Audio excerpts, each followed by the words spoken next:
How's it going, everyone? Paul with Adaptable Survival. In today's episode, let's talk about some military surplus.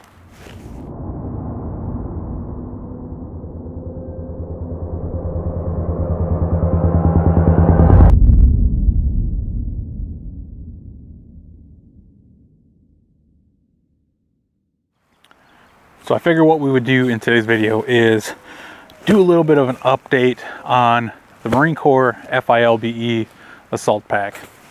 If you look back in my videos, I'm pretty sure it's the very first one on my channel. It is of the Marine Corps FILBE assault pack. Now, that wasn't the very first video I ever shot. I did get rid of some of the older videos because, let's be honest, they're pretty god-awful. If you go back and watch the one I did on this, it's pretty bad. You can see definitely from 8 years ago till now, quite the transformation and just my comfortability on camera. But what I wanted to do is just kind of rehash back on the FILBE or FILBE assault pack and how I've liked it over the last 8-9 years and kind of my thoughts around it. So I'm not going to bore you to death with a big spec rundown. If you've been a long time viewer of my channel, you know I don't really like to dive all into the specs and tell you how wide it is and tall and everything like that. You're grown adults. If you're younger than that, you can easily find that information online just looking at the specs. But short and sweet of it, this is about a 37-liter pack. Now, something you want to keep in mind with any pack you get, regardless of the company, is companies do measure the liter of the bag differently. So you could look at two 35-liter bags from two different companies and they could be completely different in size. If I had to say, this is probably closer to what I would say is a 30-liter, but it still gets the job done for what I typically use it for. Now, if you can see how I have this set up on the outside, I have a pouch on the side here. I have the assault pouch right in this MOLLE panel here, PALS panel. Got PALS across the front in the pocket, and then you see on the bottom here, I actually do have an ISO mat.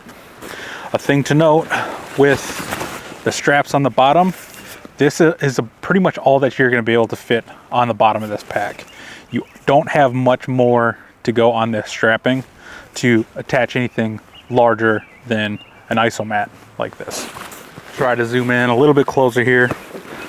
So as I was saying, these bottom straps, this is all that's left of that strapping. So all you can really get is an ISO mat, tarp, possibly a tent, depending on how big. This front pocket, two zipper pulls, and you do have almost like the Aqua Guard YKK zippers on here. What's nice about this pouch, when we zip it down, we can fold this pocket over so I can see whatever I have on the inside.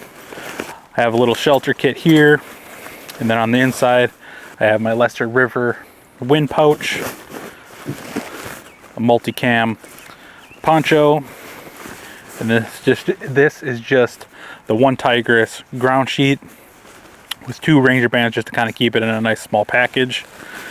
Now you may be asking yourself, why am I carrying both a poncho and a ground cloth? Well, I actually use this as an emergency tarp. So now I have two ways of setting up shelter, or if it's raining, I have rain gear and a shelter. Pull this stuff out of here. And then on the inside of this pouch, or this pocket I should say, is another zippered pocket, just a mesh pocket on the back, you know, roughly about the size of my hand stretched out.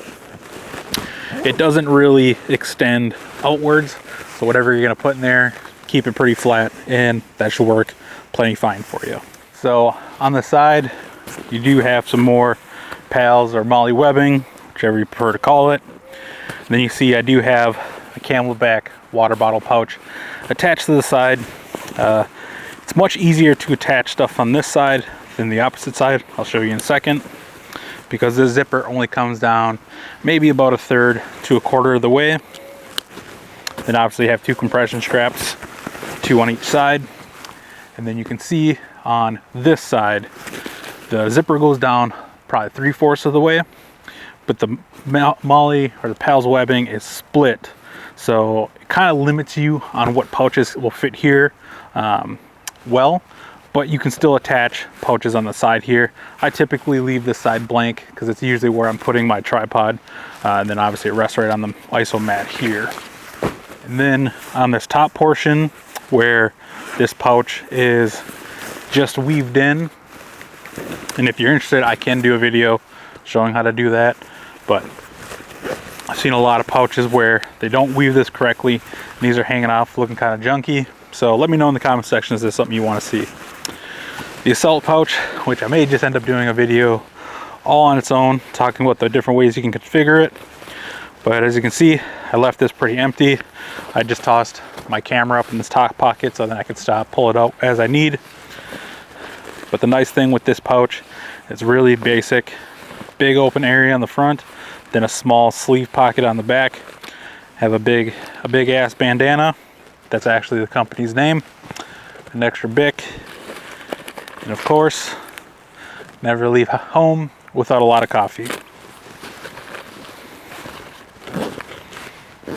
Now for the main compartment, up top here, you do have your reinforced grab handle, as well as ports for antennas, hydration bladder hoses, whatever you're choosing to run. And then in here, have my, don't really want to call it a first aid kit because it's not really a first aid kit, more just like my IFAK, my pocket for my camera, and then a drone that I've been messing around with. We'll have a video coming out on that in the next coming weeks. But on the inside here, just a big open compartment. You do have a pocket back here, so you can throw a radio in here if you're in the military, or if you are a civilian. There's not really a way to attach a hydration bladder and run it down here. So if you do run one in here, it's basically just gonna sit in this pocket and kind of fall down to the bottom, unless you jury rig some way to attach it to the inside here. And then on the other side of the inside here is another one of those mesh pockets where you can stash some different odds and ends. So that's just a quick kind of review of all the pieces and parts of the FILBE, the FILBE Assault Pack. On the very bottom, you do have some grommet holes. So if your bladder on the inside leaks or something happens where you get water on the inside, it does have a way for it to drain out. Now, something I forgot to mention when we were on the inside is there is actually a plastic frame sheet in here. I keep that in there. It gives me, number one, I could take it out and use it for a kneeling board if I really needed to, but typically I will strap either this larger ISO mat or one of those small kneeling pad ISO mats onto the bottom, since it's just nice and convenient to have that. Now, I've used a lot of surplus gear over the years, and this pack has stayed with me pretty much since I started the channel back in late 2015. Now, I haven't used this on a regular, consistent basis, as I always kind of switch things out. If you followed me for any time, you would know. But I've used this in a lot of different situations. I've used it teaching, I've used it just hiking around for the day. I've yet to do an overnighter with this, which maybe this summer we'll bust this bad boy out and do that with a minimal kit.